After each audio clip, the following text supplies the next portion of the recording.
Over the course of the pandemic, the calls for a general strike have continued to grow, but these rumblings remain far from a movement capable of bringing success. Even as we face Great Depression levels of economic devastation, we have to ask ourselves, why won't Americans strike? Well, growing the movement for a national strike in America is sort of like growing a pineapple in the midst of a Minnesota winter. It can be done, but not without an immense amount of effort and engineering. It'll never just organically sprout up from the soil. It's just not the right climate for it to grow. What few strikes have been successful have been well organized and clear in their goals.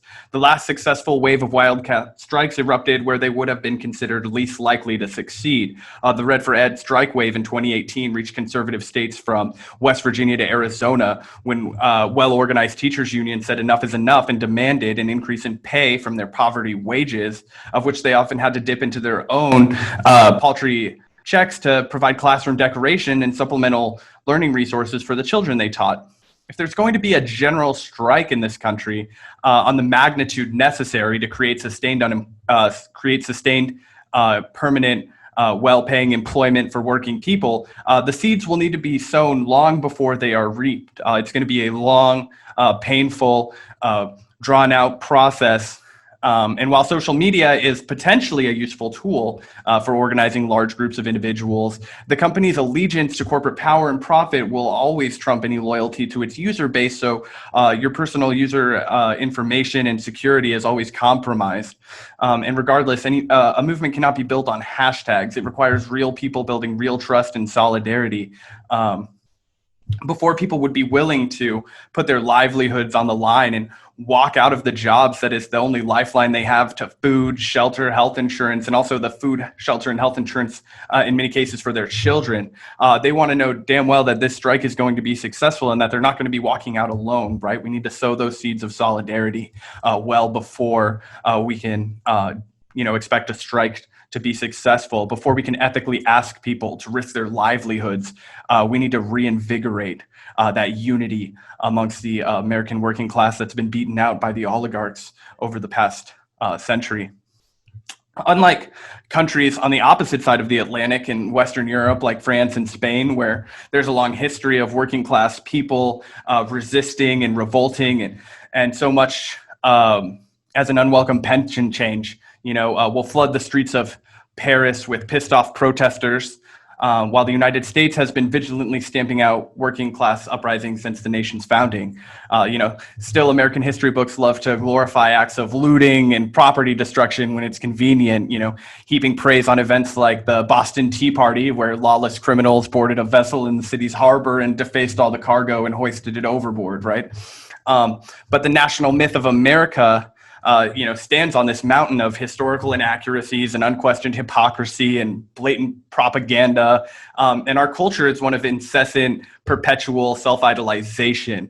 This totalitarian culture of deference to the national mythology is not something that emerged with Donald Trump, but rather with the founding of our very nation, which is why the Boston Tea Party is heralded as a momentous juncture in our national history, whereas something like Shays Rebellion exists only as a footnote in your fucking 10th grade history textbook, in a way that is similar to how it is considered, gauche and even dangerous to critique the military in wartime. When the public perceives our nation to be under threat, it also, it becomes unacceptable to critique the economic system that has been imposed on us by the opulent since the nation's inception, no matter how many times it fails us and the working class are called upon to bail out the elite. This despotic allegiance to our country and the story we've been told of a nation has been so thoroughly entwined with its economic system that it often prevents people from seeing clearly what's right in front of them. And many of those who do not see it live in fear of pointing it out due to societal ostracism and major career penalties, right? Our country is one that holds many startling similarities to, the cultures that are born out in authoritarian states, and thus makes the American culture unfriendly to uprising and worker-led revolt. For example, as Noam Chomsky pointed out in his famous lectures on totalitarian cultures presenting themselves in our free society, The charge of anti-Americanism is really unique and truly traditionally associated with totalitarians totalitarian cultures as a phenomena. The example he cites in the lecture compares modern day Italy, where he says, if an Italian was criticized or was critiquing their government and, somebody, called them anti-Italian, that would be considered completely ludicrous. The person would just laugh it off and shrug it off like, what the fuck does it mean to be anti-Italian?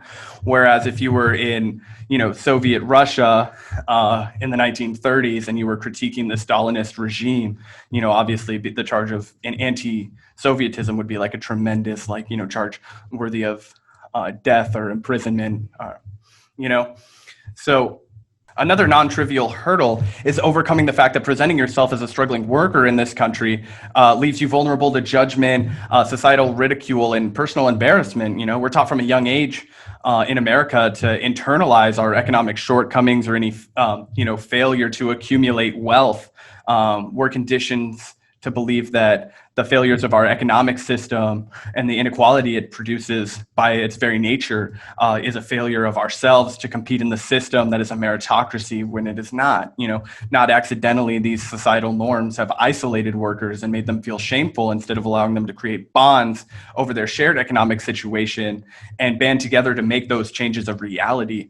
And as the dust settles from another disappointing primary season, I think the left should begin to look around and do the work of building true solidarity amongst workers in all industries nationwide. A tremendous task that will require the same outpouring of effort the progressive left devoted to Bernie Sanders' campaign. Now that there's that vacuum and that hole where all that energy and hope and effort to change our world was devoted, I think that we've kind of learned, or at least we should have learned, that that energy needs to be devoted in the street to making changes and organizing on a really personal activist level. And in 2020, without unions creating these respites for workers to discuss their shared financial strife and demand change, it's difficult to build the community required for striking. It's